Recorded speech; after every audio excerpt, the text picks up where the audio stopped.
កូនបកាចូលមក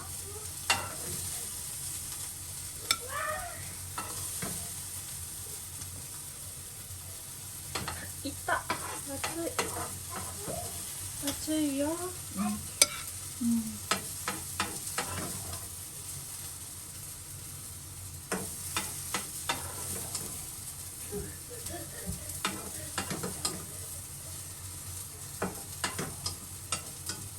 ដោយសារតែ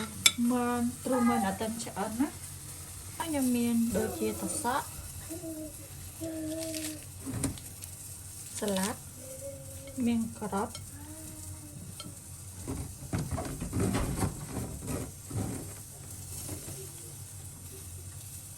ថែមយ៉ាងទៀតណាទឹកសាឡាត់ពីលើហើយ